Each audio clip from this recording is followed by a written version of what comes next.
Salve galera do canal Urubu Interativo, estamos aqui na sala de coletiva do Maracanã. Vocês vão acompanhar agora a coletiva do técnico Tite completa. Falou sobre o Zico, falou sobre o Gabigol, sobre o Pedro. Vocês vão acompanhar a coletiva completa aqui agora. Antes, quero pedir a vocês aquela moral, inscreva-se no canal, você que não é inscrito, aqui embaixo. Aqui embaixo, ó, tá vendo? Então, clica ali, se tá aceso, é porque tu não é inscrito, então clica ali. Se você já é inscrito, agora aqui ao lado ó, tem uma notificaçãozinha, tá vendo? Um sininho. Clica ali e vê se tá em todos, para você receber todas as notificações do canal no seu celular, tablet ou computador. Beleza? Na sua tela, a coletiva do técnico Tite.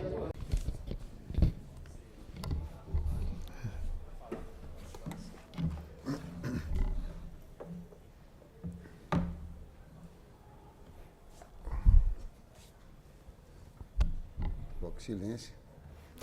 A gente ficou sabendo que você vai dar uma palavrinha. Não, tá, é isso, já dei a deixa, mas... Pessoal, me desculpem. Me desculpem na resposta que eu dei do caso do Dani Alves. Perdão. Alguns itens. O erro, o crime foi julgado pela justiça e foi condenado. A comparação que eu fiz do caso, ela foi inoportuna, foi sem sentido, foi indevida. A etapa profissional que nós tivemos juntos, ela foi de muita correção e respeito. E eu reafirmo que eu acredito numa educação com uma orientação, com punição, como eu fui modelado pelo seu Agenor, e pela dona Ivone, meus pais. Continuo acreditando dessa forma. Obrigado. Tite, aqui, parabéns pelo título da Taça Guanabara. Eu queria que você dimensionasse, mais uma vez a gente já bateu um papel no campo, mas que você direcionasse para o nosso torcedor que está ligado conosco nesse momento, a importância disso para a coroação de um processo de trabalho, né? Que começou com muita excelência, com uma pré-temporada muito intensa, fora do Brasil, de viagens, enfim, intensas também, o time já apresentando uma evolução muito grande, já nos primeiros jogos, criando-se uma expectativa. Eu queria que você falasse sobre isso, um ponto final de um processo inicial, talvez é assim que você tem encarado. Parabéns mais uma vez.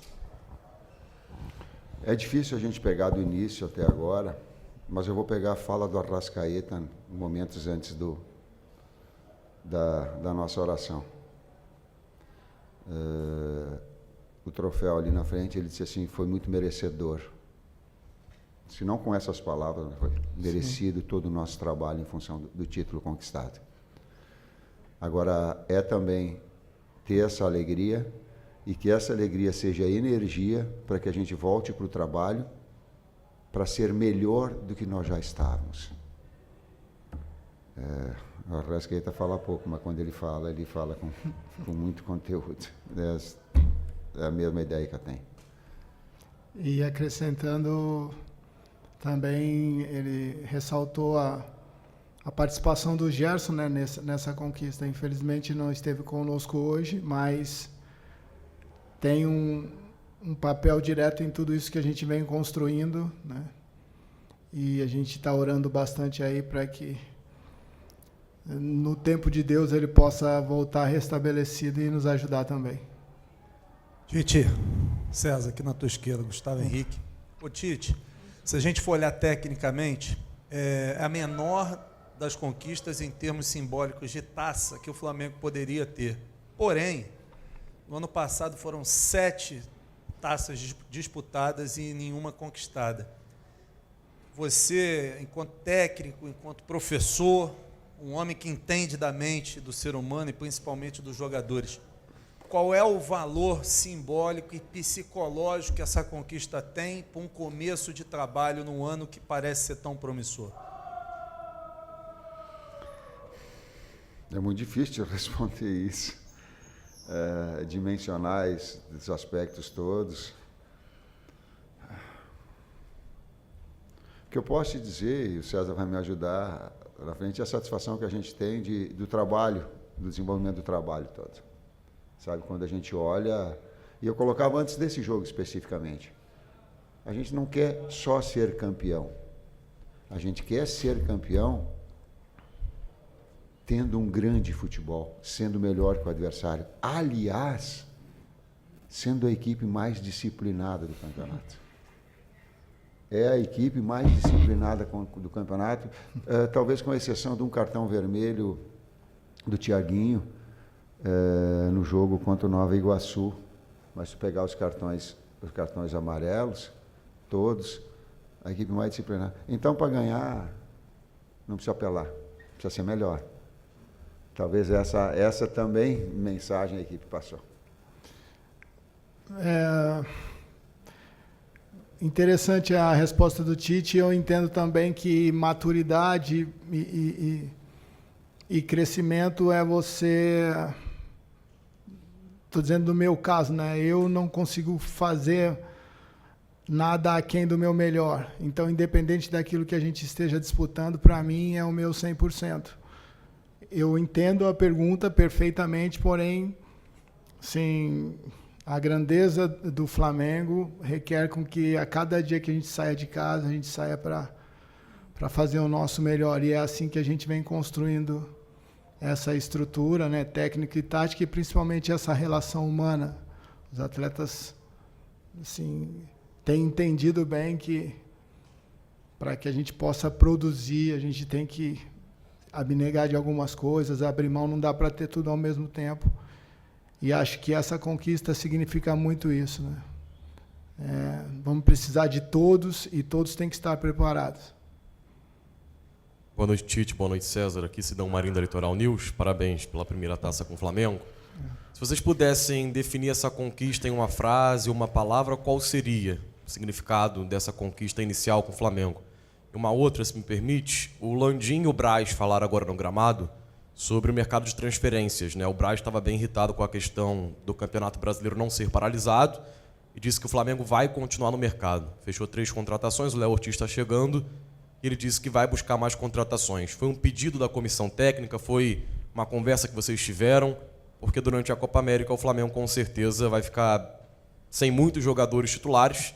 Se a gente olha para o meio de campo, perde todos, a lateral esquerda pode perder os 2. E o Landim chegou a dizer sobre a transferência no mercado brasileiro, né? Tem uma janelazinha depois, que fecha o dia 7, você pode trocar jogadores dentro do futebol brasileiro. Queria saber disso vocês também. Obrigado e parabéns. Esse assunto é um assunto mais diretivo, né? Ele é de uma alçada que está acima de nós. A minha alçada é a alçada abaixo deles, né? Mas uma relação de conjunto, atleta e um círculo aí de trabalho. A primeira parte da pergunta essa eu não tenho, mas o Luiz talvez possa responder numa situação melhor para ti, com mais conteúdo. A primeira parte foi da pergunta. Uma frase. Eu não sei equipe e solidariedade. Sabe por quê?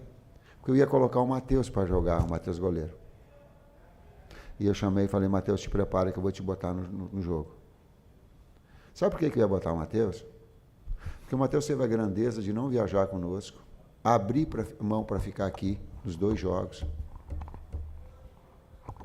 Os 2 jogos difíceis, sem ter uma equipe base, a equipe sub-20 está trabalhando, e ele coloca, professor, quero participar. Deixar de estar longe do técnico para não o conhecê-lo, porque o ano passado tinha 3 goleiros, agora só tinham 2. Dele não participar dos jogos preparativos contra o Orlando e contra o Filadélfia, não se apresentar para o técnico, não fazer a pré-temporada e ficar aqui, ele e o Heller trabalhando. Eu digo, esse cara merece. Pela grandeza, ele merece. Eu falei para ele, digo, te prepara que eu vou te colocar no jogo. Tem a grande chance de colocar no jogo. Chegou em determinado momento, ele se aproximou de mim e disse assim, professor, não precisa me colocar. O Rossi está muito perto de bater o recorde histórico do Flamengo. Não precisa me colocar. Tite, César, aqui no meio. Monique Danello, TNT Esportes. Tite, você acabou de falar um pouquinho sobre equipe, solidariedade. E eu queria te perguntar um pouquinho sobre o momento do Gabigol. A gente sabe que ele estava aqui no estádio porque ele esteve no campo, no aquecimento, mas pelo menos acho que os colegas que estavam ali embaixo na hora da taça, ninguém viu o Gabriel por ali. E a gente sabe que é um momento delicado para ele no Flamengo, em que ele não tem tido tanto espaço como ele já teve aqui. É um ano que se fala muito sobre o processo de renovação de contrato dele. E depois do jogo contra o Boa Vista, a gente também viu alguns colegas veiculando informações sobre o papo que você teve com ele, da questão do pênalti ali, do momento que ele estava para entrar. Como é que tem sido esse trabalho para resgatar esse Gabigol que já fez tanto por esse Flamengo e que em alguns momentos para a gente passa a sensação de que parece que está meio deslocado? Tu fizeste uma pergunta e, ao mesmo tempo dela, tu fizeste uma série de colocações a respeito dela. O que eu posso te colocar é a minha relação e a relação do grupo. O Gabi é um grande atleta e que precisa, tal qual os outros todos, estar na sua melhor condição, porque o Flamengo vai ganhar com isso. A equipe vai ganhar com isso. O Flamengo, enquanto entidade, ele é o máximo, acima de qualquer coisa nossa, individualmente. Ela é dessa forma. E ele machucou, infelizmente, ele machucou. E a última palavra, só para te passar uma informação, aí não é opinião, uma última palavra, antes de entrar em campo, a última palavra que fez para nós entrarmos em campo foi dele. Sabe o que ele disse? Valorizem muito entrar dentro do campo, porque é bom demais. Vocês não sabem o quanto é bom estar lá dentro. Saúde é fundamental, né? Então ele foi uma dessa integração. Boa noite, Tite, César, Rodrigo Cerqueira, Grupo Globo. Hoje o Flamengo teve 6 estrangeiros em campo, com a curiosidade que todos falam o mesmo idioma. Queria saber se em algum momento no futebol brasileiro você já teve um time com mais estrangeiros do que brasileiros. Como tem sido essa comunicação, essa resenha? Porque tem coisas que são comuns do futebol, do vocabulário mundial, mas tem coisas que são mais específicas, né? Eles devem falar de alguma forma entre eles e vocês com eles deve ser de outra forma. Queria saber essas curiosidades da sua carreira e dessa relação. É interessante a pergunta, né? Sim, a comunicação muitas vezes tem que ser repetida, né? Por não interpretarem bem. Eu joguei 2 anos na Espanha e então consigo nesse portunhol aí um pouco intermediar algumas coisas, mas eles sim, são cidadãos do mundo mesmo, né? Já jogaram com muitos brasileiros. Alguns estão muito tempo aqui, né? Então, enfim, isso não tem sido, não tem interferido tanto naquilo que a gente pretende passar, como naquilo que eles têm para perguntar. Nessa relação tem sido boa, né? E, sim, eu acho que é a primeira vez, né, minha, no caso, no Tite, eu não sei, de ter mais estrangeiros no cara do que brasileiros, mas o futebol hoje, essa parte de cidadania é muito relativa, né? A gente tem visto assim que, economicamente falando, o mundo está globalizado, então, enfim, os destaques, independente da profissão, eles acabam sendo recrutados e a gente fica feliz, né, não só pela adaptação deles, aquilo que eles têm entregado para a gente, mas também porque eles vêm contribuindo não só por aquilo que tem, mas também ajudando, né? Como o Tite falou, do Arrascaeta, com a experiência internacional que eles possuem, na formação dos atletas, essa interação com a base também, enfim, são grandes profissionais, né, que têm nos ajudado bastante no dia a dia. Professor de Educação Física, formado na PUC de Campinas, vai responder. A comunicação se dá através da fala, da expressão fisionômica e do tom de voz. A linguagem da bola ela é universal nesse aspecto. E a outra brincadeira. Quando eles ficam falando rápido, não dá para entender. Eu digo, vocês parem de sacanagem de ficar falando rápido, que é código de vocês para ninguém entender, né? Porque se falar mais devagar, a gente consegue. Tite, aqui, Raíza Simplício, da Gol Brasil. Eu queria que você falasse um pouco sobre o De La Cruz, né? Ele chegou há pouco tempo no Flamengo, já parece super adaptado, especialmente ele foi deslocado, né, depois da saída do Gerson, está jogando um pouquinho mais ali atrás. Eu queria que você falasse um pouquinho sobre isso, porque o Gerson acabou saindo por uma lesão, mas o time parece que está evoluindo bastante com essa formação e com o De La Cruz jogando ali. Você ainda, com o Gerson retornando, você ainda pensa em deslocar o De La Cruz? Ou, de fato, vai ficar por ali, achou a posição dele ali? Eu não penso nada, é o campo, a bola que fala. Eu quero ter o Gerson, sim, de volta, todos os atletas, o Wesley que machucou, o Gabi, ter todo o poderio, né, para que a gente possa desenvolver o nosso melhor. Número 8, eu e o César jogávamos, mas quem jogava muito mais do que eu era ele, pode falar assim.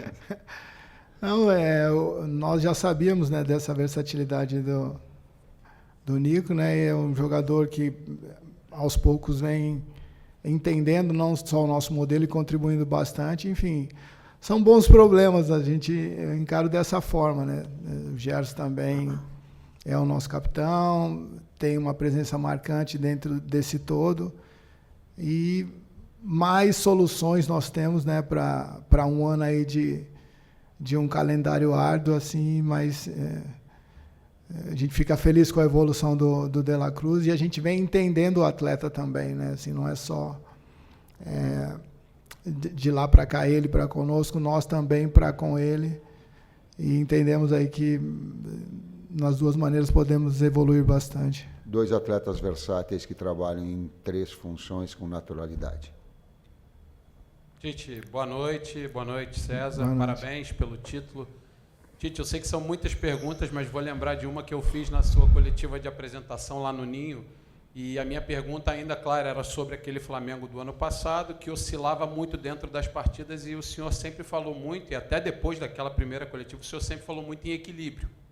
Hoje, o Flamengo, inclusive, o senhor também fez questão de lembrar da situação do Rossi, né? Mas aí a gente fala de um time inteiro que não está sofrendo gols, está sabendo atacar, está sabendo se defender. Então, eu queria que o senhor falasse, dentro desse processo, e a gente está falando aí de 5 meses que o senhor está à frente do Flamengo, como é que o senhor acha que está o patamar do equilíbrio necessário para essa equipe para uma temporada inteira? Então, eu gostaria que o senhor fizesse essa análise, desde a sua chegada até esse ponto que o Flamengo já se encontra hoje. Obrigado e parabéns. Eu repito, ter equilíbrio é muito difícil, enquanto equipe e como pessoa. Eu tenho essa dificuldade. Às vezes a pessoa, pô, tu é tranquilo, tu é calmo, não sou. Eu procuro constantemente me equilibrar, porque é desafiador. Ter uma equipe também que entenda dessa forma e que a metodologia do trabalho ela se desenvolva, também é isso. É os atletas entenderem que daqui a pouco, se tu faz uma marcação alta, tu vai dar espaço para o adversário nas costas da sua linha defensiva, mas algum risco tu vai correr. Mas na medida que tu consegue também pressionar, tu fica mais tempo com a bola, tu cria mais oportunidades, tu desgasta o adversário. Mas se em algum momento o adversário, de novo, equilíbrio, conseguir furar esse primeiro, vem bloco médio. Saiba jogar em bloco médio. Num terceiro estágio, ele conseguiu te empurrar para trás, tem que saber jogar em contra-ataque. Uma vez o Ancelotti fez essa resposta e disse assim, vocês estão falando que joga em contra-ataque. É muito difícil jogar em contra-ataque. É também desafiador. Procurar esse ponto de equilíbrio vai ser constantemente, e com as palavras do Arrascaeta dizendo assim, procurar evoluir. Esse estágio vai ter que ir para o melhor. Para o melhor. Para o melhor. Fez 3 gols, daqui a pouco a exigência mais. É uma equipe que tem feito muitos gols. Equilíbrio, de novo. Boa noite, professor Tite, César, Bruno Castanha, parabéns pelo título, pelo trabalho. Hoje você conseguiu, dentro do jogo, fazer algumas mudanças sem mexer na estrutura, tendo o Vitor Hugo aberto e o Matheus Gonçalves por dentro. A gente que acompanha a base acostumou a ver os dois ao contrário, né? O Matheus Gonçalves jogando por fora e o Vitor Hugo jogando centralizado. E o Bruno Henrique, acho que é a primeira vez que você usa o Bruno Henrique jogando como um centroavante nessa oportunidade. Queria que você falasse um pouquinho sobre isso. E acho que agora já pode falar sobre o Léo Ortiz, o jogador que você já convocou quando estava na seleção e que finalmente, depois de uma negociação tão difícil, né, chegando agora para reforçar o Flamengo. Obrigado. Às vezes o campo mostra certas coisas para a gente. O Vitor, pelo lado, ele tem uma capacidade, uma força impressionante. O lance pessoal, a condução, é impressionante, de uma recomposição no setor impressionante. O Matheus é um jogador de muita qualidade técnica, de muito refino, móvel.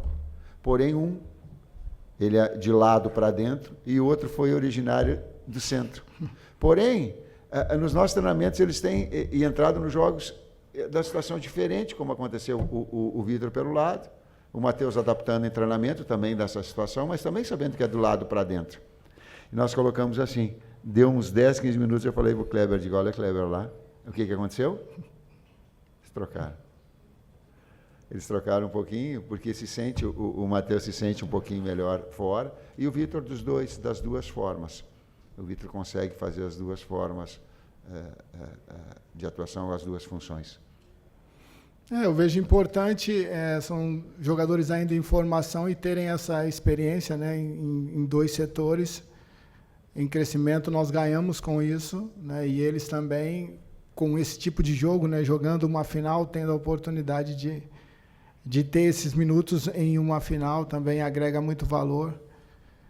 E sim, a gente, nesse processo de conhecimento também, a gente vai entendendo o melhor deles dentro do nosso modelo e respeitando muito o que o jogo pede.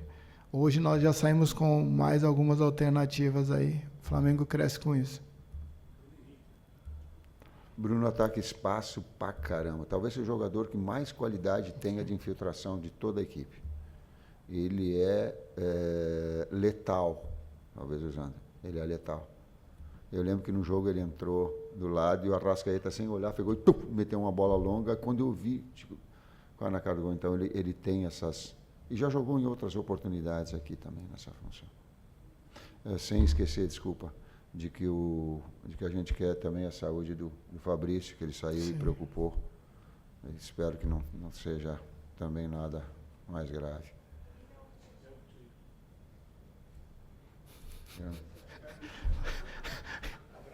Fora. A hierarquia é eles que falam. Né? Luiz. O Braz falou que só falta assinar. Ele falou que só falta assinar.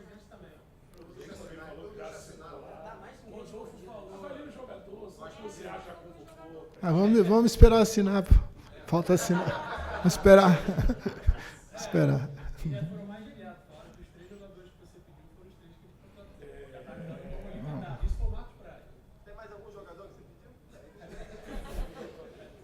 É consenso. É aquilo que o Flamengo entenda o mais importante. Eu entendi o que o Marcos colocou, mas foi uma situação consensual daquilo que possa ter de qualidade.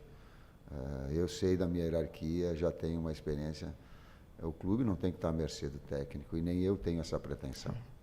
A gente coloca nomes, agora tem todo um departamento específico, né, de análise, de que passa por uma série de... É um retrocesso achar que o técnico vem e vai dar nome, não é assim. Flamengo acima de qualquer coisa, né? Boa noite, Tite. Léo José, do Coluna do Fla. Recentemente, a CBF divulgou aí a tabela do Campeonato Brasileiro e o Flamengo, ele corre o risco... Aqui. E o Flamengo corre o risco de ficar de 7 a 9 rodadas aí com uma série de desfalques, né? Inclusive, o meio de campo hoje foi Pulgar, Arrascaeta e De La Cruz. São 3 jogadores que frequentemente estão convocados aí para Chile e também para a seleção uruguaia. O Ayrton Lucas também foi convocado pela seleção brasileira, então mostra que está no radar aí do Dorival Júnior. A pergunta é, a comissão técnica ela já se prepara para uma possibilidade de ficar uma maratona de jogos sem grandes jogadores assim que são considerados, a gente pode dizer, titulares do time, inclusive na lateral esquerda, com a possibilidade de Ayrton Lucas e Matias Vinha não estarem em 7, 9 rodadas do Campeonato Brasileiro? Hierarquias. Eu vou trabalhar sempre para que todo atleta do Flamengo seja convocado para as suas seleções. Por quê? Porque a área técnica é de evolução. eu não tenho direito absolutamente de crescimento, de uma valorização profissional do atleta. Não, vou fomentar o tempo todo. Mas ele vai até a minha hierarquia, que é a hierarquia técnica. A partir daí, há todo um aspecto diretivo que está acima. E que aí sim, nessa alçada, vai falar com o CBF, vai falar com outros clubes. Aí é numa alçada superior. Por quê? Porque há interesses que eles são do clube e dos investimentos que faz. Eu da área técnica. E o clube dessa forma em relação aos seus atletas.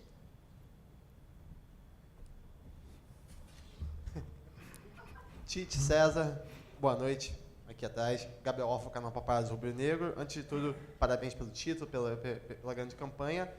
Eu queria que vocês falassem um pouquinho sobre a presença dos jogadores jovens hoje, nesse jogo de hoje específico, no time do Flamengo. A gente tinha no banco o Verton, o Everton Araújo, o Diogo Alves, o Diegão estava lá em cima. Queria que vocês falassem um pouquinho sobre a importância de ter esses jogadores jovens, especialmente hoje, questão da taça, do título. E também, se o Tite puder falar, amanhã é o Natal Rubro-Negro, o aniversário do Zico. Se você puder também mandar um recado para o Zico, para o Galinho, que com certeza está muito feliz com esse título de hoje. Obrigado e parabéns. É gratificante para a gente, né? Assim, a gente sabe que o DNA do Flamengo sempre teve a utilização de atletas da base, né? São atletas que fizeram por merecer essa oportunidade e vêm até aqui aproveitando essa oportunidade, contribuindo conosco. Em uma das primeiras entrevistas que o Tite disse, ele falou que utilizaria sim a base, não só por estar aqui, mas sim porque acredita que tendo jogadores formados aqui, esse DNA, eu posso até dizer da participação do Gerson mesmo, né? Assim, é um cara que você consegue identificar, até pouco tempo o Juan aqui com a gente, então eles conseguem agregar muita coisa para a gente, né? Nós que estamos chegando agora, né? Em termos da essência do clube, então acho que isso joga junto também, né? E esperamos que eles possam fazer o que fizeram na base, o que se trouxeram até aqui, né? O Igor também, o Everton Araújo hoje, o Diego, como já foram falados, né? O que os trouxeram até essa oportunidade possam aproveitar e repetir, né, essa performance conosco, né? As chances estão aí nos treinamentos, né, em jogos, e a gente está muito feliz com a participação deles. Última pergunta aqui. Agora do Zico. Zico e Sandra são exemplos de pessoa, de caráter, de conduta, de idolatria. Zico foi exemplo dentro do campo, agora na área humana, na área técnica, foi o maior jogador mais completo que eu vi jogar. Mais completo que eu vi jogar. Cabeceio, competição, pé direito, pé esquerdo, bola parada, assistência, não é egoísta, colocava a equipe acima do... Tem um vídeo muito bonito que vai mostrar, que a gente mostrou para ele o que é, e a gente apresentou, e fomos conversar com ele. Eu tive a oportunidade com o Maurício de conversar, da Flá TV, e eu não falei isso agora por ser técnico do Flamengo, para ficar puxando saco, não. Ele ajudou a educação do meu filho. Meu filho, eu acho que tinha 12 anos, ele falou assim, poxa, esse é meu ídolo. Ele e um outro jogador, e o Matheus, eu digo, como é que eu vou falar para que ídolo é diferente de craque? Craque é que dentro do campo resolve. Ídolo é aquele que transcende. E dentro do campo resolve, e as suas ações fora do campo, elas são exemplares em termos educacionais. Não sei se eu consegui responder naquela época, mas tentei. Boa noite, Tite. Boa noite, César. Parabéns pela conquista. A campanha da Taça Guanabara, praticamente quase que irretocável, mas tem um ponto, pelo menos a grande parte da torcida do Flamengo ficou um pouco apreensiva, foi com o excesso de pênaltis desperdiçados, né? Agora, como o Pedro como titular, o Gabriel era, teoricamente, né, o cobrador oficial do time, ele no banco de reservas, tem menos possibilidade de estar fazendo essas cobranças. Teve o pênalti que não foi convertido contra o Vasco, o Pedro não estava em campo, o Gabriel bateu, perdeu. O Pedro, ele fez um gol, mas antes tinha perdido também contra a equipe do Volta Redonda, perdeu um pênalti contra o Boa Vista. Ele vai ser, ou continua sendo, cobrador oficial de pênalti. Pergunto isso porque muitas pessoas, inclusive, sugerem, né? O Eric Pulgar é um grande cobrador de bolas paradas. Hoje mesmo, o Léo Pereira fez um gol de falta, mas estava no banco de reservas. Existe algum jogador que tem essa possibilidade, não só nas faltas, mas em relação aos pênaltis também? O Pedro segue como cobrador oficial do Flamengo? Aprimoramento dos dois e treinamento dos dois, inclusive com estilos diferentes, para que o adversário não faça a leitura desse. Assim como outros jogadores já também treinando, eu estou olhando para o Kleber, para o Matheus, todos eles, que a gente está treinando também uma gama de maiores e mudando também as características para que o adversário não tenha a leitura da forma com que bate. É isso, Sérgio? Sim, do gesto técnico, né? Temos outros cobradores também. E reforçando, né? Como o Tite falou, é trabalhar mesmo, né? Dia a dia está variando também. Os cobradores oficiais, eles ficam mais visados assim. Mas sim, é o gesto técnico e aprimoramento nos treinamentos. Obrigado, pessoal. Valeu.